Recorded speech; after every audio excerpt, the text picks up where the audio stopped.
Qanifiddin, Bapak Ibu yang semoga dirahmati oleh Allah Subhanahu wa taala.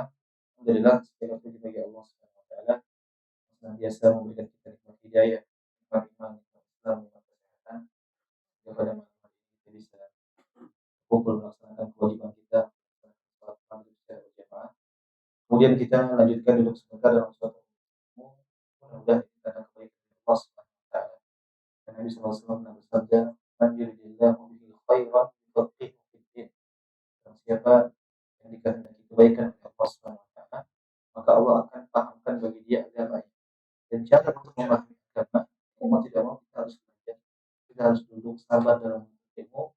Maka sekali lagi ini mudah-mudahan karena kebaikan Allah Subhanahu wa taala menjadi sarana kemudahan kita untuk jalan menuju surga Allah Subhanahu wa taala. Dia bersabda, "Man salaka tariqan yaltamisu fihi ilman, sahhalallahu lahu bihi tariqan ilal jannah." Barang siapa yang melangkahkan kakinya menempuh perjalanan untuk mencari ilmu agama, maka Allah akan mudahkan bagi dia menuju surga Allah Subhanahu wa taala. Semoga Allah Subhanahu wa taala memudahkan kita menuju surga. Salam dan salam kita curahkan kepada Nabi kita Muhammad sallallahu alaihi wasallam, juga kepada beliau, kepada istri beliau, kepada beliau, dan juga seluruh orang-orang yang mengikuti jejak beliau hingga hari kiamat. Ikhwani fiddin, jamaah yang semoga dirahmati Allah Subhanahu wa taala. Pertama-tama saya ucapkan jazakumullah khairan bisa hadir di hadapan antum sekalian. Pertama kali saya kesini, mudah-mudahan berikan saya manfaat pada diri saya pribadi dan juga kepada antum sekalian. Pembahasan kita pada malam hari ini jamaah semua, pembahasan yang penting itu bagaimana agar hati kita itu bisa senantiasa bersih, bahkan sampai kita wafat bertemu dengan Allah Subhanahu wa taala. Dengan keselamatan hati, bersihnya hati, sehatnya hati, ini adalah sumber kebaikan bagi seorang hamba. Maka nanti pada hari kiamat Allah Subhanahu wa taala, yauma la yanfa'u malun wala banun illa man atallaha biqalbin salim. Allah Subhanahu wa taala pada hari kiamat, harta-harta kemudian anak-anak itu sudah tidak bermanfaat lagi, kecuali bagi orang-orang yang datang kepada Allah Subhanahu wa taala dengan membawa hati yang bersih, hati yang selamat. Ikhwani fiddin, jamaah yang semoga dalam Allah Subhanahu wa taala. Ketahuilah, pembahasan tentang hati ini pembahasan yang sangat penting. Kenapa saya katakan penting jamaah semua? Karena syariat sangat perhatian dengan namanya hati, sangat perhatian dengan namanya jiwa. Bahkan kalau kita ingin menilai seseorang, kita tidak bisa menilai secara fisiknya, tapi yang dinilai oleh Allah Subhanahu wa taala adalah hatinya. Makanya kalau secara fisik ya kita kalah semua sama orang Korea. Untuk pesek-pesek orang Korea macam kita hitam-hitam, orang Korea orang putih. Tapi ternyata alhamdulillah yang dilihat oleh Allah Subhanahu wa taala itu bukan secara apa? Fisik. Tapi yang dilihat oleh Allah Subhanahu wa taala adalah hati manusia. Sebuah hadis Nabi SAW menyebutkan, "Innallaha la yanzuru ila suwarikum wa amwalikum." Sebenarnya Allah Subhanahu wa taala itu tidak melihat pada rupawan kalian dan juga tidak melihat pada kalian. Walakin yanzuru ila qulubikum wa a'malikum. Tapi yang dilihat oleh Allah Subhanahu wa taala yaitu hati kalian dan juga amalan saleh kalian. Oleh karena dia masuk mata. Terkadang kita dapati orang mungkin di dunia dia tidak terpandang, bahkan diremehin, bahkan mungkin sama sekali tidak terbetik orang ini punya kebaikan. Tapi kalau dia memiliki hati yang bersih, hati yang selamat, maka dia akan mulia di hadapan Allah Subhanahu wa taala. Sebaliknya ada orang yang mungkin populer di atas bawah ini, dikenal siapapun. Tiap jalan disalamin orang, tiap jalan dipanggilin orang. Tapi kalau hatinya kotor, hatinya bersih, maka dia tidak akan pernah selamat nanti pada hari kiamat. Datang dalam sebuah hadis yang masuk Sahih Bukhari. Ibnu Abbas pernah berkata kepada sahabat, dia mengatakan, "Ala urika ra'atan min ahli jannah." Maukah saya katakan kepada kalian, seorang wanita di surga. Kalian pengen lihat ada nanti wanita di surga. Kali itu Allah mengatakan, lihat siapa dia. Maka Ibnu Abbas pun mengatakan, hadhil mar'atu sauda. Kalian mau lihat penghuni surga, wanita hitam. Wanita hitam.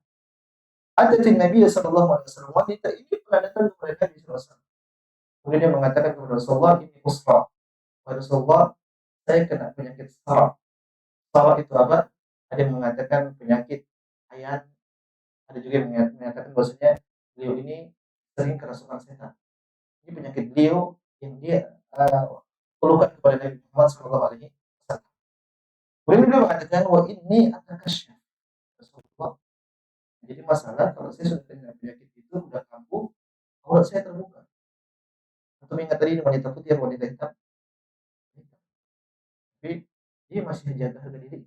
Dia mengatakan kepada Rasulullah, tapi aurat saya terbuka kalau saya kena penyakit tersebut. Kalau lagi kambuh, wajib Allah hati. Tolong doakan kepada Allah ya Rasulullah supaya disembuhkan. Kenapa saya kalau begini saya terkena apa penyakit ayat dan kalau saya terbuka. Apa kata Nabi SAW? In syi'ti sabarti walakil jannah. Mau kau sabar aja, kau akan dapat surga dari Allah Subhanahu wa taala. Wa in syi'ti da'awatullah an yu'afiyah. Tapi kalau kau mau saya juga saya akan doakan kepada Allah, kau akan sembuh. Jadi di sini Nabi kasih dua pilihan. Kau sabar, tapi kau surga. Tapi kalau kamu saya doakan kepada Allah, kau sembuh. Apa kata wanita ini? Asbir. Kalau gitu saya sabar aja Rasulullah. Berarti dia tidak milih apa? Sembuh. Dia milih yang apa bahasa Kristen. Dia masuk apa? Surga. Tapi dia jawab lagi kepada Nabi SAW. Wah ini akan syafir. Tapi saya buka aurat saya Rasul. Tolong doain saya. Apa kata Nabi SAW? Apa kata Abbas? Pada Allah. Maka Nabi pun mendoakan kepada Allah Subhanahu Wa Taala agar auratnya tidak terbuka. Artinya dia tetap kena penyakit tersebut, tapi dalam kondisi kamu dia tidak akan membuka aurat. Kualifitin dia masuk masa. Jadi pelajaran di sini wanita ini wanita hitam yang mohon maaf. Mungkin kalau dia terkena penyakit tersebut kemudian tertampak auratnya, mungkin laki-laki kala itu juga mungkin tidak apa namanya tidak berhasrat, mungkin laki-laki tidak dia bukan wanita yang tenar, yang kaya, yang apa namanya yang cantik, enggak. Dia wanita hitam, wanita biasa. Tapi dalam kondisinya tersebut dia masih menjaga aurat dia. Kenapa? Dia tahu ini adalah perintah dari Allah Subhanahu wa taala. Yang orang nggak tahu ini orang soleh. Ternyata gara-gara sikap dia tadi Allah Subhanahu wa taala, dia hanya lapang, sabar terima dari Allah Subhanahu wa taala. Ternyata wanita tersebut apa? Menjadi penghuni surga. Yang saya ingin ambil pelajaran yang bersama dia, wanita itu tidak dikenal, bahkan wanita hitam, tapi dia dikenal sama Allah. Sebaliknya di sana ada orang-orang yang populer, yang terkenal, tapi ternyata tidak bernilai di sisi Allah Subhanahu wa taala. Kata Allah Subhanahu wa taala, "Inna akramakum indallahi." Khonifuddin jamaah semua pada SWT. Dari sini kita paham bahwasanya hati ini suatu hal yang hujan yang harus kita jaga keselamatannya. Karena para ulama dan kalau mereka menjelaskan hati, mereka menyebutkan hati itu ada tiga jenis. Yang pertama adalah hati yang sehat. Hati yang apa? Sehat. Al-qalbu salim. Juga hati-hati para mukminin yang nanti mereka akan selamat. Ada namanya yang kedua al-qalbul mayyit. Itu hati yang mati. Hati yang mati ini kata para ulama siapa mereka? Yaitu orang-orang kafir. Meskipun jasad mereka hidup, jalan ke sana kemari, bahkan terlihat mereka senang ke sana kemari, tapi pada hakikat hati mereka mati. Kenapa? Hati mereka tidak tersentuh dengan keimanan kepada Allah Subhanahu wa taala. Dan di sana ada hati yang ketiga kata para ulama yang disebut dengan qalbul marid. Apa? Qalbul marid, yaitu hati yang sakit. Hati yang sakit itu kebanyakan dari manusia. Hati yang tersentuh dengan keimanan kepada Allah Subhanahu wa taala, tapi ternyata terjangkiti penyakit yang merusak atau menyakiti kita. Jadi dampaknya banyak. Dampaknya contohnya seperti yang Allah kita sholat akhirnya kurang khusyuk. Kita baca Quran kok nggak betah. Kita berzikir pagi petang sore nggak betah. Ini semua penyebabnya apa? Penyakit hati. Terkadang kita sulit untuk mau berangkat pergi masjid ke sholat, pergi masjid ke masjid untuk sholat. Itu kenapa? Karena ada hati yang hati. Maka solusinya Allah SWT, kita harus biasa menjaga, merawat hati kita. Sekali lagi, hati ini adalah sumber kehidupan kita atau sumber kebaikan kebahagiaan. Selama seorang hatinya baik, maka insya Allah dia akan hidup bahagia. Sebaliknya, seorang kalau hatinya sakit, dia tidak akan pernah bahagia. Saya kasih contoh jemaah. Orang hatinya sakit, kena penyakit hasad. Apakah orang hasad itu bisa bahagia? Ya? Dan hasad itu tidak jauh-jauh. Dia akan terjangkiti kepada orang-orang sekitar kita yang selevel dengan kita. Ya mungkin pedagang madu ya hasadnya sama. Pedagang pakaian ya hasadnya sama pedagang pakaian. Ustadz ya hasadnya sama ustadz. Dan biasanya yang selevel. Kalau saya nggak mungkin hasad sama guru saya, Ustaz Syafiq. Kalau jauh levelnya. Ya saya hasadnya sama yang selevel-level saya. Hati-hati, makanya antum jangan sampai kena. Contoh misalnya penyakit hasad bikin menderita. Contoh saya bisa bicara tentang hasad.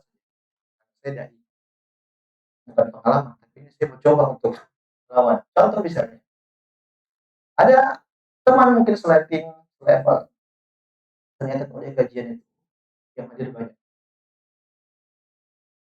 Tapi saya ngisi di masjid yang sama, di waktu yang sama mungkin, di malam yang sama, tapi yang hadir cuma sedikit. Ini kalau orang tidak kuat hatinya, disiplin sama siapa, dia akan hasad. Bisa begini. Karena mungkin saya ceramahnya lebih bagus, kan saya lebih ganteng, dalilnya saya lebih banyak padahal. Bisa jadi seperti itu. Kalau ada orang seperti ini tidak akan bahagia. Ya, kenapa? Dia menggantungkan kebahagiaan sama orang. Apa kita bisa bahagia seperti itu? Maka ini contoh yang maksudnya orang. Maka mau tidak mau kita harus sekali lagi mendeteksi hati kita sakit apa tidak. Bahaya kalau hati kita sakit dan kita tidak tahu, kita tidak sadar kalau dia sakit. Mending kalau kita tahu hati kita sakit sehingga kita berusaha untuk mengobati hati. Terlebih sekarang di zaman fitnah yang Allah Akbar, kita mengerikan dari fitnah syubhatnya, dari fitnah. Kalau dulu orang selamat dari fitnah syahwat cukup di rumah. Sekarang di rumah justru banyak fitnah. Ada apa? Setan gepeng. Allah. Dulu orang kalau mau berzina misalnya, dia harus keluar. Sekarang tidak, bisa delivery, tinggal pencet, dia datang. Begitu juga dengan fitnah syubhat. Kalau dulu orang pengen orang terkena syubhat itu dengan dia keluar dan dia baca buku-buku orang-orang sesat, dia dengar ceramah orang harus ada keluar, harus ada usaha keluar. Memang sekarang atau di rumah syubhat itu datang lagi-lagi lewat setan HP. Maka potensi zaman sekarang, potensi hati kita sakit di zaman sekarang lebih besar daripada zaman-zaman dahulu. Kenapa? Sekali lagi fitnah sangat tersebar di zaman. Maka yang masalah kita akan belajar bagaimana agar hati kita baik, agar hati kita sehat, sehingga kita diwafatkan oleh Allah Subhanahu Wa Taala nanti mudah-mudahan dalam hati yang bersih dan hati yang Khonifuddin jamaah Subhanahu Wa Taala. Saya akan sebutkan poin-poin dari para ulama yang menjelaskan tentang cara kita untuk agar hati kita tidak kotor atau hati kita tidak rusak. Yang pertama jamaah Subhanahu Wa Taala, jaga lisan. Jaga apa? Kenapa lisan ini adalah kunci kebersihan hati? Ya, heran apa hubungan lisan dengan apa? Dalam sebuah hadis yang masuk Taala, Nabi SAW pernah bersabda, la yastaqimu imanu 'abdin hatta yastaqima. Iman seorang itu tidak akan pernah lurus sampai hatinya lurus. Wa la yastaqima qalbuhu hatta yastaqima lisan. Dan hati seorang tidak akan pernah lurus sampai lisannya lurus. Saya ulang. Orang punya iman tidak akan pernah lurus sampai apanya lurus? Hatinya. Dan seorang hatinya tidak akan pernah lurus sampai apa? Lisannya. Berarti ada keterkaitan lisan dengan hati dan juga keimanan. Bagaimana cara memahami di sini? Ibn Mas'ud radhiyallahu taala anhu, beliau pernah mengatakan bahwasanya hati itu seperti wadah. Wadah yang bisa diisi dengan apapun. Wadah ini bisa diisi melalui lisan kita, bisa diisi melalui mata kita, dan bisa diisi dengan telinga, melalui telinga. Artinya apa yang kita lihat ini bisa mengotori hati kita, bisa membersihkan hati kita, juga bisa mengotori hati. Apa yang kita dengar ini juga berpotensi untuk merusak hati kita, dan juga bisa membersihkan hati. Demikian juga lisan. Maka kata para ulama, lisan ini yang paling bahaya. Kenapa? Dia akan bisa mempengaruhi hati kita. Saya kasih contoh ya mas, supaya lebih paham. Kita terkadang suka candain. Saya sering kasih contoh ini. Misalnya, antum beli handphone baru, akhirnya antum datang ke kajian, antum bawa handphone, nggak sengaja pamer, memang lagi handphone baru, lagi butuh aja. Tahu-tahu antum lagi telepon, terus teman antum bilang, Masya Allah, HP baru. Satu jawab apa? Iya dong, orang kaya. Antum sering begitu tidak? Saya tanya ya, antum yang pernah begitu, itu antum sedang sombong atau sedang bercanda? Kan kan biasanya tidak ada niat sedikit pun untuk kita untuk sombong di hadapan teman kita. Tidak. Iyalah, ya, orang kaya kan itu gitu. Canda. Tapi kata para ulama, ucapan seperti ini nanti akan membekas dalam hati kita. Yang lama kelamaan nanti hati kita itu akan terbawa untuk sombong. Paham?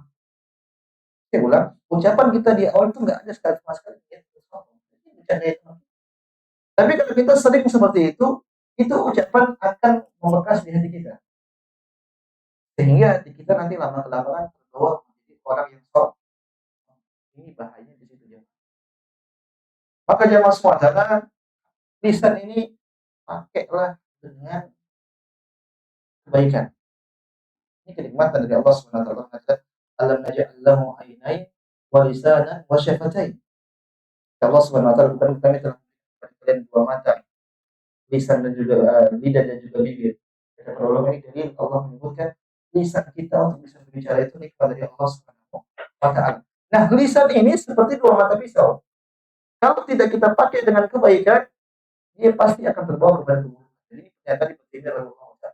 Setiap kenikmatan jamaah yang tidak dipakai untuk kemanfaatan, maka pasti akan terarahkan kepada keburukan meskipun tanpa kita mau, tanpa kita sadari. Saya ulang, setiap kenikmatan yang tidak kita arahkan kepada kebaikan, maka pasti tanpa kita sadari, tanpa kita mau, kenikmatan tersebut akan terarahkan kepada keburukan.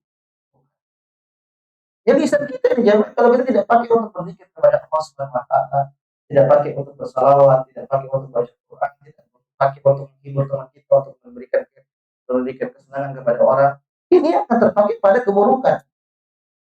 Mengucapkan ucapan yang sombong, mengganggu orang, gibahin orang, apalagi yang digibahin ustaz. Allahu Akbar. Terus apa yang mau diharapkan dari hati kita? Kalau lisan kita senantiasa mengucapkan hal yang buruk. Hati-hati. Jangan sampai lisan ini akhirnya membawa kita kepada Nabi Sallam. Innal abda yatakallam bil kalimah. Ada orang yang bicara dengan lisannya satu kalimat saja. La yulqi laha balan. Yang ucapan tersebut dia tidak pikir sama sekali menjadi sesuatu yang besar. Ternyata dengan ucapan tersebut dia dimasukkan dalam api neraka.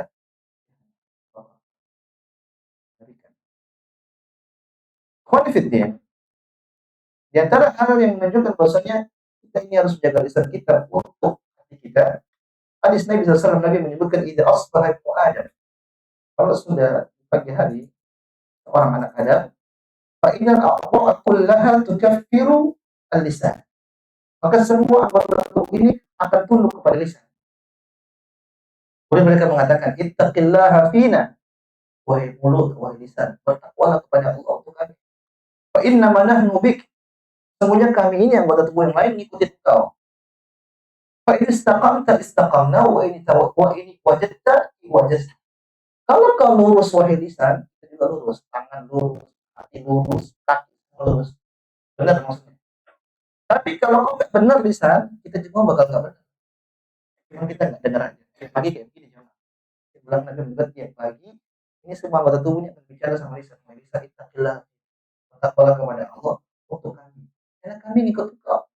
Kalau kau bengkok, kita bengkok. Kau lurus, kita lurus. Jadi bahwasanya hati ini sangat apa? Berkaitan dengan lisan yang kita ucapkan.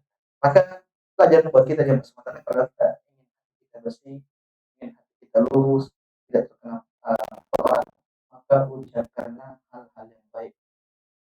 Qul khair aw liyasmut, Nabi sallallahu katalah yang baik atau diam. Jangan bangga dengan sikap, ada orang punya sikap kan suka nyablak, suka nyerocos, itu akhlak buruk. Kalau kita punya akhlak seperti itu, berusaha lawan, jadi bisa diubah. Nabi menyebutkan zaimun firabadil jaddi wa baitan zaimun bait di wasatil jannah atau firabadil jaddi, saya lupa. Kata Nabi sallallahu, Allah, saya akan menjamin istana di surga. Kata Nabi sallallahu, liman hasana khuluquh, orang bagi orang yang memperbaiki akhlak. Berarti akhlak itu bisa diubah. Ini hal pertama dari masalah yang harus kita pahami. Jadi ingat, kata para ulama, al-kitabatu fil hukmil kalam. Tulisan itu sama hukumnya dengan apa? Lisan, bicara. Mungkin aku nggak sering ngobrol di majelis seperti ini, majelis seperti ini. Jadi aku tukang komen di Instagram, tukang komen di Facebook, di hati. Apalagi pakai akun namanya Abu Fulan, dari kenal orang. Kenapa penakut? Pasang nama antum yang asli. Pakai Abu Fulan, tapi komennya kurang ajar. Komennya marah-marahin orang. Namanya jentel ya. Meskipun kita nggak tahu Allah tahu itu siapa. Lagi sampai ngajak-ngajak orang, sampai menghina orang, sampai menjatuhkan orang, sampai dibagi-bagi orang, Allah tahu. Dan ini hukumnya sama dengan di. Yang kedua dia masuk mata. Ini berkaitan dengan yang sebelumnya, masih berkaitan. Itu memperbanyak istighfar. Berbanyak istighfar kepada Allah Subhanahu wa taala. Nabi SAW itu orang yang paling banyak istighfar. Kata Nabi SAW, inilah astagfirullah fil yaum aktar min 70 kali. Ini beristighfar kepada Allah Subhanahu wa taala sehari lebih dari 70 kali. Angka 70 ini kata para ulama, ada dua tafsiran yang mengatakan 70 ini dia mengatakan 70 ini kapan yang banyak. Karena orang Arab itu suka mengungkapkan hal yang banyak itu dengan angka 7. Artinya lebih dari 70 kali. Buktinya sebagian sahabat menyaksikan berkala mereka duduk sama Nabi Sallallahu. Seorang sahabat cerita, saya duduk sama Nabi Sallallahu di suatu majelis, saya lihat lisan Nabi itu bergerak terus, berpikir, dan saya hitung ternyata dalam satu majelis saja lebih dari 100. Ini dalam satu majelis. Gimana kalau dalam majelis-majelis ya? Intinya Nabi itu adalah orang yang paling banyak beristighfar kepada Allah Subhanahu. Padahal Nabi sudah jamin surga, ya tidak? Nabi maksum, dosa-dosanya sudah diampuni oleh Allah Subhanahu. Khonifuddin, dalam sebuah hadis riwayatkan bahwasanya innahu la yughanu ala qalbi wa inni lastaghfirullah fil yaumi ajma'. Nabi sallallahu, kalau hatiku ini galau, terganggu, kata Nabi, maka aku beristighfar kepada Allah Subhanahu. Sampai aku kalau aku galau, aku kemana? Cari kopi. Nabi sallallahu berzikir kepada Allah Subhanahu wa taala. Khonifuddin, kenapa? Apa kaitan istighfar dengan hati, dengan apa? Beristighfarnya. Dalam sebuah hadis Nabi SAW menyebutkan, innal abda idza akhta'a, seorang Adam itu kalau melakukan kesalahan, melakukan dosa, nukitat fi qalbihi nuqtatun sauda, maka akan terpanjat satu titik dalam hatinya. Kata Nabi, fa idza huwa naza'a wastaghfara wa taba suqila. Kalau dia tobat kepada Allah SWT, istighfar atas dosa tersebut, maka titik hitam itu akan hilang. Wa in ada zida. Tapi kalau dia tidak bertobat, akhirnya dia kembali melakukan dosa tersebut, maka akan ditambah titik hatta ta'luwa qalbah, sampai dari kitab itu akan memenuhi hatinya. Wa huwa ar-rah alladzi dzakarallahu kallaba qulubihim. Jadi gini jangan, kita sebagai hamba Allah Subhanahu wa taala, manusia, kita itu sangat berpotensi melakukan dosa. Kalau saya tanya, saya kasih iPhone, siapa sih hari ini tidak berdosa?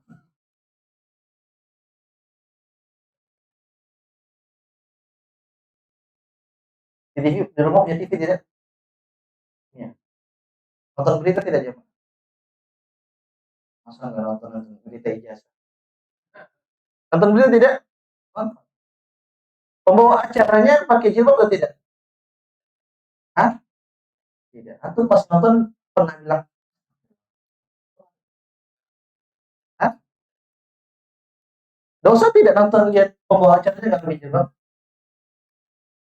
Ngaku tapi tidak mau istighfar. Karena sudah biasa jamaah, sudah apa? Biasa, hal yang sering kita lihat dosa, sering kita lakukan jadi biasa. Itu dosa jamaah. Ini baru dosa mata. Ini banyak dosa. Belum dosa telinga, dengan tiba, dengan orang ngomong-ngomong nggak benar, belum mulut kita sendiri. Dan satu titik dosa, satu dosa jemaah akan menancap hitam dalam hati. Solusinya kata Nabi SAW, kalau orang dia istighfar kepada Allah SWT, maka titik hitam itu akan hilang. Tapi kalau kita nggak istighfar, ya titik hitam itu akan ngumpul terus. Titik, lama-lama hati itu akan menjadi. Inilah sebabnya jemaah, kenapa kita itu mudah untuk melakukan maksiat. Kenapa kita kadang-kadang malas beribadah, kadang-kadang ngeyel kalau dikasih tahu, dikasih nasihat, pakai dalil, ngeyel. Kenapa? Hati itu nolak. Hati tidak siap untuk menerima kebaikan. Meninggalkan ibadah-ibadah wajib kok rasanya tenang-tenang saja. Ini penyakit. Kenapa? Satu-satunya karena kita tidak istighfar kepada Allah Subhanahu. Jadi lagi jamaah, kita pasti berdosa. Yang mengatakan siapa? Nabi kita sallallahu alaihi wasallam. Kullu bani Adam khata'. Setiap anak Adam itu pasti melakukan kesalahan. Allah juga mengatakan dalam hadis qudsi, ya bani Adam innakum tukhti'una bil-laili wan-nahar. Wahai anak Adam, kalian itu senantiasa melakukan dosa di malam hari dan di siang hari. Pasti. Dalam hadis yang lain Nabi menyebutkan, wa atbi as-sayyi'atal hasanata tamhuha. Dengan dosa iringilah keburukan dengan kebaikan, sehingga kebaikan tersebut akan menghapus keburukan yang dilakukan. Berarti kita pasti melakukan dosa. Makanya Allah suruh bikin kebaikan. Tadi suruh melindungi kita bikin kebaikan. Kita nggak mungkin nggak dosa, pasti dosa. Nah dosa-dosa itu akan mempengaruhi hati. Makanya kita disuruh banyak istighfar. Faedahnya banyak istighfar. Kalau kita bicara tentang faedah istighfar, tidak hanya menghapus dosa, ternyata faedahnya banyak. Kata Allah Subhanahu wa taala, "Faqul tastaghfiru rabbakum innahu kana ghaffara yursilis samaa'a 'alaikum midrara wa yumdidukum bi amwalin wa banin wa yaj'al lakum jannatin wa yaj'al lakum anhara." Itu kata Nabi Nuh alaihi salam. Karena Nabi Nuh mendakwahi kaumnya, Nabi Nuh mengatakan, "Istaghfiru rabbakum." Kalian istighfar kepada Tuhan kalian. Innahu kana ghaffara. Karena Allah itu Maha Pengampun. Kalau kalian istighfar, apa faedahnya? Yursilis samaa'a 'alaikum midrara. Allah akan turunkan hujan kepada kalian. Ini dalil kalau kita banyak istighfar, rezeki bakal datang. Makanya para ulama menyebutkan salah satu kunci rezeki jamaah banyak istighfar. Mungkin kita saat ini rezekinya seret karena banyak dosa, terus nggak mau istighfar kepada Allah Subhanahu. Maka jangan-jangan seperti itu. Yursilis samaa'a 'alaikum midrara wa yumdidukum bi amwalin. Ya jelas Allah mengatakan Allah akan berikan kepada kalian harta-harta. Ini perkataan Nabi Nuh kepada kaumnya. Wa banin, dan juga anak-anak. Dikasih hujan, dikasih rezeki, dikasih anak, semua rezeki dari Allah Subhanahu. Dengan apa maka jangan sampai bisa kita ini sulit beristighfar kepada Allah Subhanahu. Dan bersabda, "Tuba liman wajada fi sahifatihi istighfaran katsiran." Sungguh beruntung orang yang nanti mendapatkan catatan amalnya banyak dengan apa? Dengan istighfar. Semenit dapat berapa ya? Pernah hitung tidak? Kasih stopwatch 1 menit, kira berapa? Pahalanya sangat besar. Subhan rabbiyal azim, subhan rabbiyal bihamdi. Kalimatani khafifatani 'ala lisan thaqilatani kalimatani khafifatani 'ala lisan thaqilatani fil mizan habibatani ila rahman. Dua kalimat yang ringan di lisan berat di timbangan dan dicintai oleh Allah Subhanahu wa taala. Tapi kok kita masih malas melakukan? Maka jemaah saudara, perbanyak istighfar kepada Allah Subhanahu wa taala. Lagi bengong istighfar, lagi nyetir istighfar, lagi di busway istighfar, lagi di kereta istighfar. Gak usah hari. Itu mau dikatain so baik. Orang ini soalin tukang istighfar. Itu bilang gak apa-apa, daripada jadi sok setan. Itu istighfar. Hari pertama, hari kedua gak masalah. Nanti mungkin lama dia. Dan inilah bi'ah atau lingkungan yang tidak ada di kita. Kalau kita ke Saudi, masih ada kita lihat orang-orang berzikir kepada Allah SWT. Bersalawat, berjalan, sambil aktivitas. Jadi kita kurang hidup. Tapi harus kita hidupkan. Kalau bukan mulai dari kita, siapa lagi? Nggak usah peduli apa kata orang. Khalifuddin yang ketiga,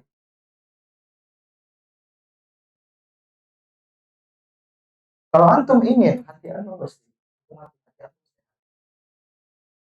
jangan terlalu banyak tahu urusan orang. Kalau bahasa gampangnya, jangan kepo. Jangan kepo urusan orang. Khalifuddin ingin tahu urusan orang kalau diniatkan untuk kebaikan ini baik. Ini kita ingin tahu, kenapa sih kita ingin tolong. Tapi ada orang yang pengen tahu urusan orang sama sekali tidak terbesit ingin bantu. Ada tidak jamaah? Jangan-jangan kita pengen tahu aja urusan orang. Orang lagi gusur-gusur. Cuma pengen tahu aja. Mau bantu enggak? Pengen tahu aja. Allahu Akbar. Ini bikin pusing jamaah. Secara logika, kalau kita mau analogikan, hati kita tuh punya memori. Semakin banyak diisi dengan data hati itu semakin berat, sibuk. Kayak memori atau handphone atau isi foto, sebenarnya kan jadi berat tapi kan. Seperti itu kira-kira hati kita. Nah urusan kita sudah banyak, masih sempat-sempatnya kita ngurusin orang itu. Dalam sebuah hadis Nabi SAW menyebutkan di sini diperselisihkan oleh para ulama. Tapi Syekh Utsaimin rahimahullah taala menyebutkan maknanya benar. Yaitu kata Nabi SAW, la yuballighu ahadun min ashabi an ahadin syai'. Janganlah salah seorang di antara kalian mengabarin orang lain kepada. Kenapa? Kata Nabi, fa inni uhibbu an akhruja ilaikum wa ana salim as-salam. Saya ingin ketemu kalian semua dengan hati yang selamat. Saya ulang lagi menyebutkan, janganlah salah seorang dari kalian mengabarin tentang orang lain kepada saya. Kenapa? Saya ingin ketemu kalian dengan bahagia, dengan hati yang. Maksudnya gimana dia, Pak?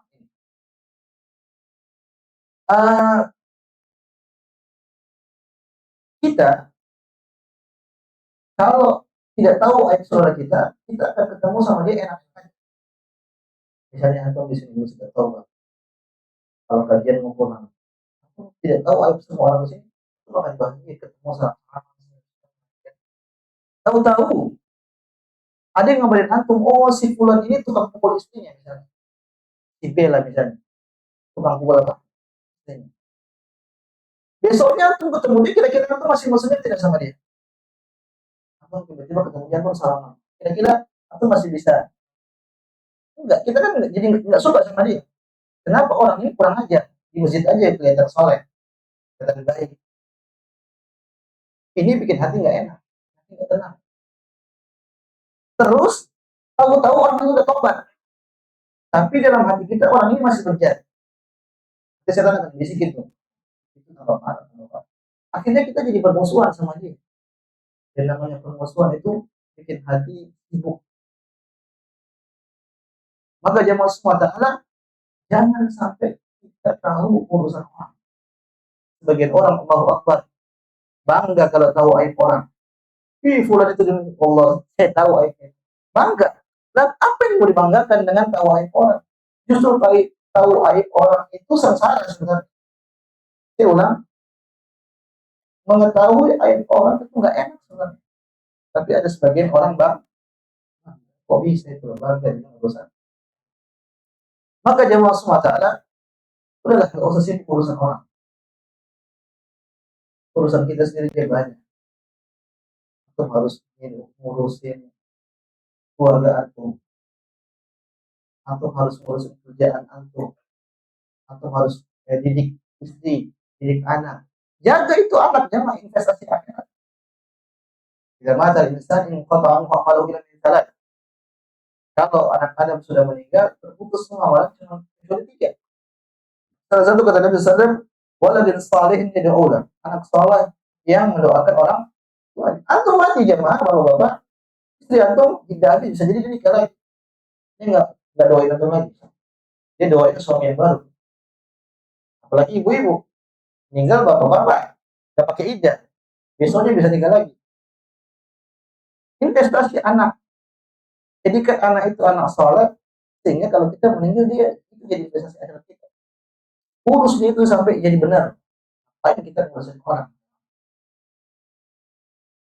Maka semakin banyak kita tahu urusan orang, kita akan semakin jauh dari kebahagiaan. Maka tidak sekarang jamaah punya sikap. Kalau tidak ini bagi saya ya sudah. Yang urus. Min husni islamil mar'i tarkuhu ma la ya'ni. Kata Nabi sallallahu di antara keelokan keislaman seseorang itu dia meninggalkan apa yang tidak penting bagi dia. Tidak mengurus urusan orang bukan maksudnya saya tidak sensitif sama orang, tidak peka sama orang, kita cuek sama orang, tidak begitu. Maksudnya kalau kita pengen bantu wajib untuk kita cari tahu, tapi cuma pengen tahu tanpa niat ingin membantu, apalagi pengen tahu aib orang, ini yang saya maksud. Ini akan menyusahkan hati kita. Nabi dalam hadis tadi menyebutkan, alaika bi khassati nafsi. Hendaknya kau urus urusanmu sendiri. Ini menjelaskan kepada kita, hendaknya kita sibuk dengan urusan kita sendiri. Allah Ta'ala. Selanjutnya jemaah sekalian.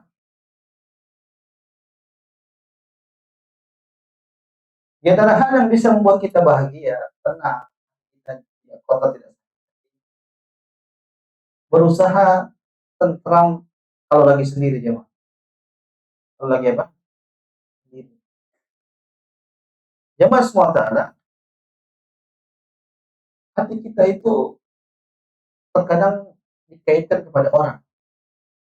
Artinya gini, kita baru bisa bahagia kalau kita lagi rame-rame, lagi sama teman, main padel. Di sini ada padel tidak? Jepang padel tidak? Lagi ngobrol sama teman, lagi ngobrol, kita bahagia sama istri, sama anak-anak. Tapi hati ini akan agak sulit kalau kita lagi sendiri.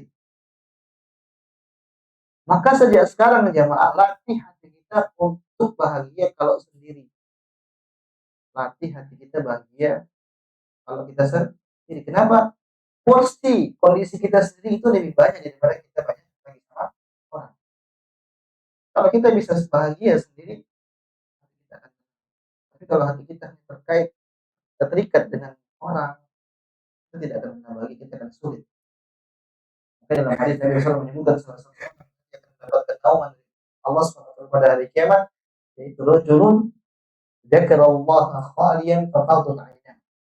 Seorang yang dia diam merenung mengingat Allah Subhanahu wa taala, berzikir, kemudian air matanya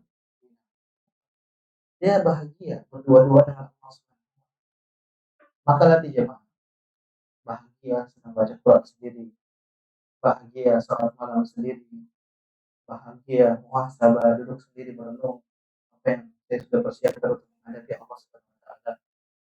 Bahagia kita lagi beribadah di kitab sendiri. Ibnu Rajab Hambali rahimahullah taala menjelaskan ibadah itikaf, dia mengatakan ini ibadah latihan. Latihan buat apa ya? Buat apa? Buat nanti dikubur. Dikubur atau sama siapa? Sendiri. Berapa lama? 10 tahun? 20 tahun? Itu orang jamaah di zaman Nabi ada, sampai sekarang belum, masih di kuburan. Berapa tahun kira-kira? Nah kita nanti di situ lama, sendiri. Nah kalau Ibnu Rajab mengatakan kalau kita bisa bahagia di dunia, insya Allah kita akan bahagia. Kalau kita bisa bahagia sendiri di dunia, kalau kita akan bisa bahagia di alam. Latihannya apa? Ramalan atau ketika mata belum tentu atau bisa dapat itikaf tahun depan. Itikaf tahun ini aja belum tentu. Kalau diberikan kesempatan, jangan pakai itikaf wah jelas. Dia di masjid tapi ngobrol, ngopi, gibahin orang, majelis gibah di majelis di Allah. Maka ya pas masalah saya pribadi bahagia kalau lagi senang. Selanjutnya jamaah semua, di antara hal yang bisa membuat hati kita bersih, hati kita sehat, yaitu perbanyak zikir kepada Allah Subhanahu wa taala. Ini sudah bersinggung dengan poin-poin sebelumnya. Tapi saya singgung secara khusus karena Allah menyebutkan dalam Al-Qur'an, "Alladzina amanu wa tatma'innu qulubuhum bi dzikrillah, ala bi dzikrillah tatma'innul qulub." Kata Allah Subhanahu wa taala, orang itu hati mereka tenang dengan berzikir kepada Allah Subhanahu wa taala. Kenapa demikian? Karena dengan berzikir kepada Allah lah hati itu akan menjadi tenang. Maka antum jamaah kalau lagi galau, enggak punya duit, dimarahin istri, lagi susah, kemana biasanya tuh?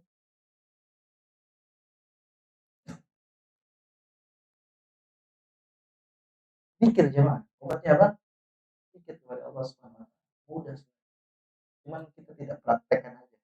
Allah mengatakan fadkuruni adkurkum waskuruni wa la takfurun. Kata Allah Subhanahu wa taala, berzikirlah kepada kita, kepada saya aku akan ingat kepada kalian. Dan kalau Allah sudah ingat kepada kita, kata para ulama, ini perhatian khusus.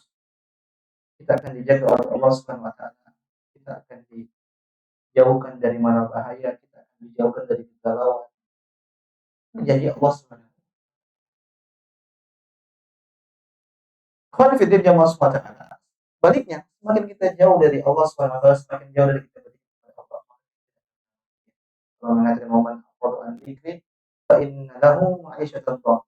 Barang siapa yang berpaling dari mengingat, berpaling dari berzikir kepadaku, maka dia akan mendapatkan kehidupan yang sakit. Allah taala kata dulu kita bismillah.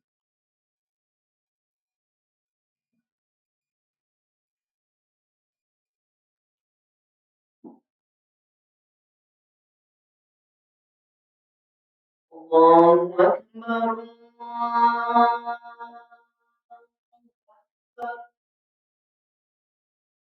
Allahu akbar. Allah.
Alhamdulillahirabbil alamin wassalatu wassalamu ala asyrofil anbiya'i wal mursalin wa ala alihi wa sahbihi. Jamaah sekalian, saya tambahkan beberapa poin.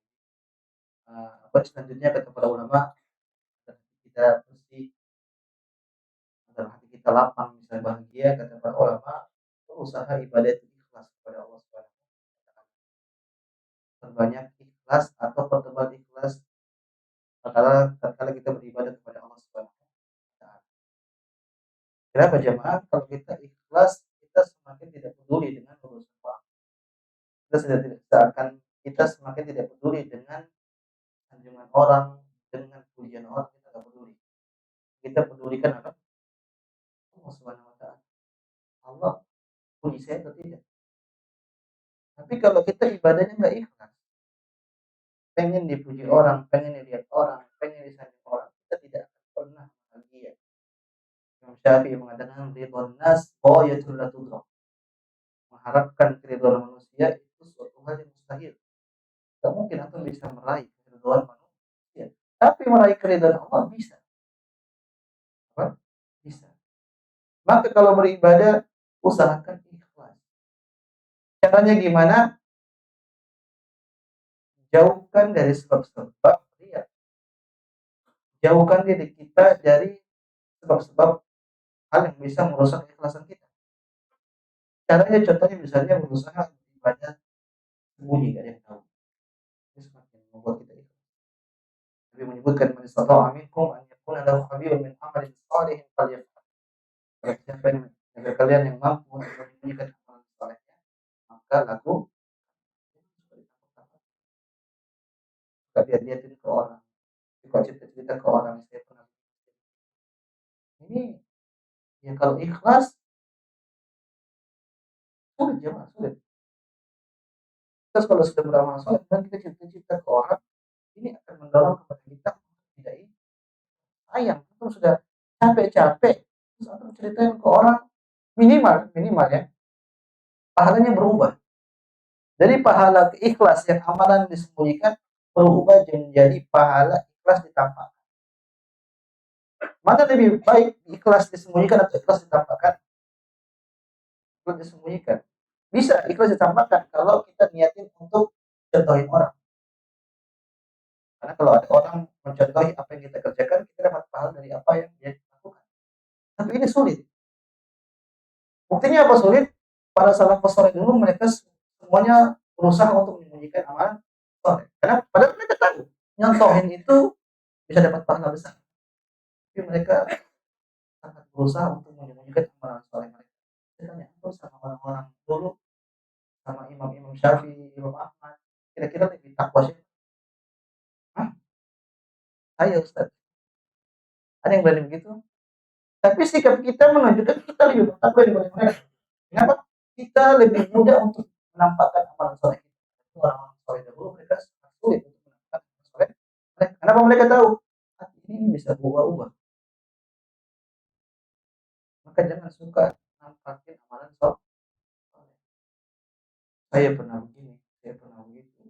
Oh, bulan itu saya ngasih bantu. Oh, kemarin dulu waktu kita ke Aceh itu musuh-musuh. Udah diem aja, gak usah ceritain orang. Ya. Supaya pahala itu jadi Itu ceritain orang, apalagi setelah panas-panasin, ah kamu baru di Aceh, saya dulu pernah ke Papua. Oh, kita semakin terbakar untuk akhirnya nyambung-nyambungin diri. Ya kalau cuma buat dokumentasi, buat laporan, oke lah. Ya tergantung kembali kepada niat. Jangan sampai ibadah kita capek kita lakukan, ternyata ya ada pahalanya dari Allah Subhanahu wa taala. Nah, sisi kita tidak ikhlas jemaah ini bisa mengotori hati. Apa?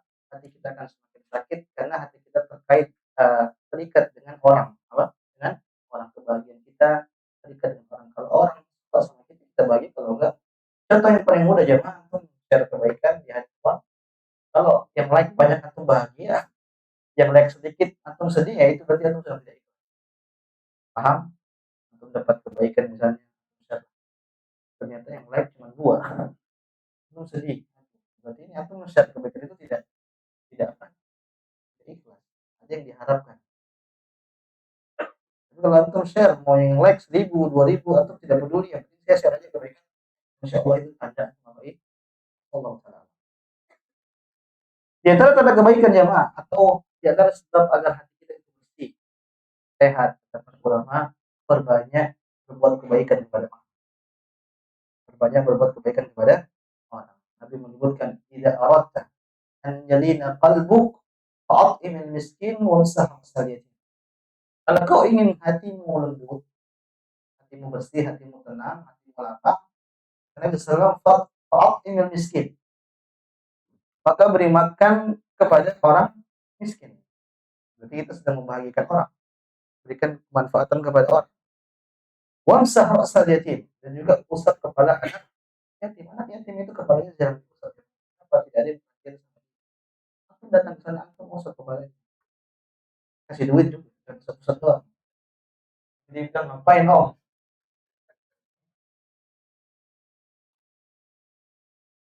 Antum bikin begitu, jam antum akan bahagia. Kenapa? Al-jaza min jinsil amal. Balasan sesuai dengan hukum. Bahkan para ulama menyebutkan, kita berikan kebaikan kepada orang, kita duluan bahagia. Antum nggak percaya, antum praktekkan. Ulang, antum berikan kebaikan sama orang, antum yang akan pertama kali bahagia. Kenapa? Allah yang masukin kebahagiaan ke dalam hati. Bahkan itu amalan paling dicintai oleh Allah Subhanahu wa taala. Hadis Rasulullah hadis, khairun nas anfa'uhum linnas. Sebaik manusia itu yang paling bermanfaat bagi orang lain. Coba kita yang sebagai sendiri. Kita ini udah bermanfaat mesti buat orang lain. Jangan-jangan buat diri kita aja tidak bermanfaat. Banyak dosa. Gimana memberikan manfaat kepada orang lain?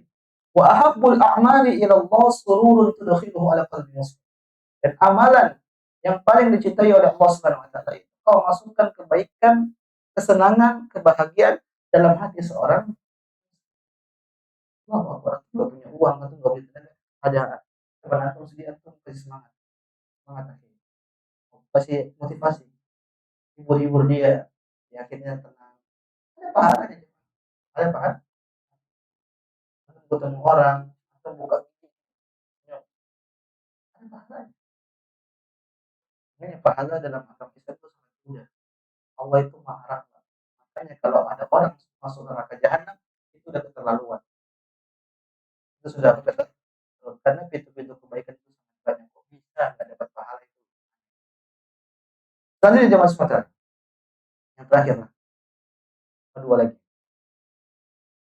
Ini yang berapa? Allah. Ikhtilafal ulama. Pokoknya poin sekian lah. Selanjutnya jemaah sekalian, saya tidak mau bilang nama, saya selanjutnya aja. Jangan masukkan dunia ke dalam hati. Jangan masukkan dunia ke dalam apa? Maksudnya, udah dunia itu cukup di tangan aja. Jangan masukkan. Tanda misalnya, antum cinta sama dunia itu jemaah, orientasi antum dunia terus. Dan ini tidak identik dengan orang kaya. Orang miskin itu bisa begitu. Saya ulang, orientasi dunia tidak identik dengan orang kaya. Orang miskin juga. Hanya saja orang kaya dia dapat dunianya, orang miskin tidak dapat dunia. Makanya antum jangan kira orang zuhud itu cuma orang miskin doang. orang miskin juga bisa tidak zuhud. Justru orang kaya bisa zuhud. Saya contohkan misalnya kita ketemu beberapa orang kaya, Allah Akbar, hartanya itu disediakan sangat murah. Bahkan kalau kita ketemu mereka, mana lagi yang bisa kita bantu? Orientasinya apa? Akhirat. Tapi kita ketemu sama sebagian orang miskin, kalau ngobrol sama dia, uang terus, dunia terus. Mana kita mau mengatakan orang ini zuhud? Dia nggak zuhud, dia nggak dapat duit aja. Buktinya apa? Orientasi dia apa? Dunia terus uang, uang, uang. Kalau ketemu Ustaz, kira-kira sekarang bisnis apa yang bagus? Saya Ustaz, bukan bisnis. Ini berarti orientasinya apa? Tapi ada orang kaya, uangnya banyak. Tapi kalau ketemu, ingat akhirat. Nah, dia pengen sedekah sini, Ustaz, saya mau bantu di mana lagi? Ustaz? Coba kasih solusi. Kan beda. Maksud saya ingin jelaskan gini, tidak mesti orang miskin itu zuhud. Itu terpaksa. Dan tidak mesti orang kaya itu tidak zuhud. Kunci zuhud itu apa? Hatinya nggak masuk dalam hati. Cukup di tangan. Ya kalau dapat ya tidak juga tidak. Itu maksudnya.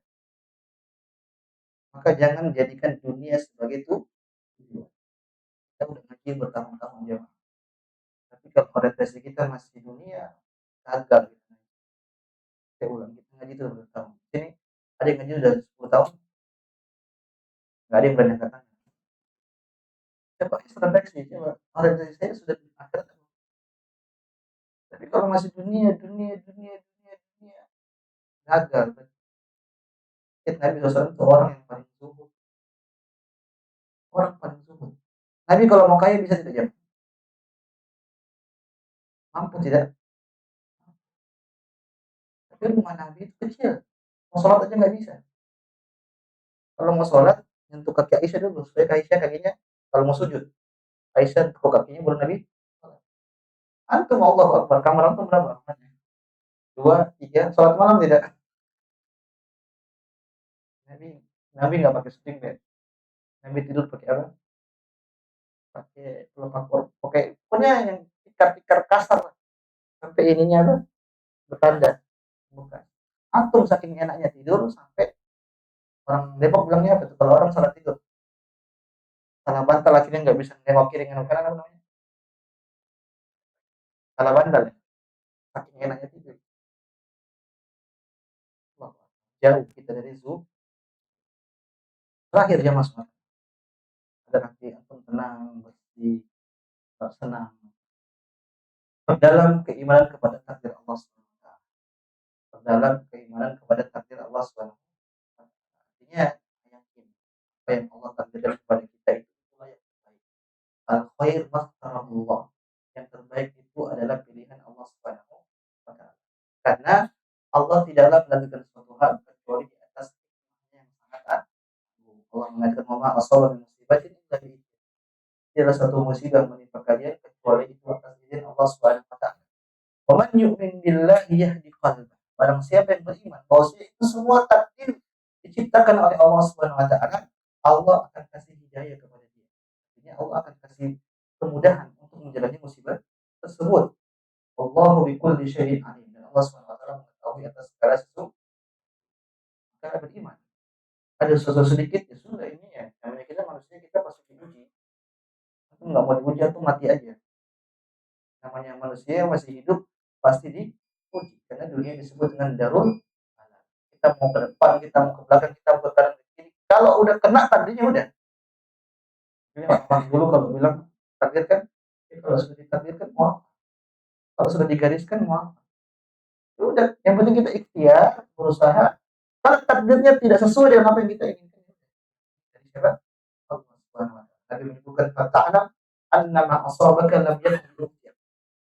Bila apa yang Allah Subhanahu wa taala takdirkan kepada kalian maka tidak akan terleset. Dan apa yang Allah tidak takdirkan kepada kalian maka tidak akan pernah mengenai. Ini sangat membantu hati kita untuk tenang, untuk hati kita bersih, untuk hati kita sehat. Kenapa? Kita sadar bahwa semua yang terjadi ini atas takdir Allah Subhanahu wa taala. Allah taala jalla wa yang disampaikan dalam kesempatan malam ini. Mudah-mudahan sedikit yang disampaikan ini bisa bermanfaat bagi saya pribadi dan sekalian. Saya cukupkan kalau ada benarnya tentang Allah Subhanahu wa taala. Saya masih terus subhanallahi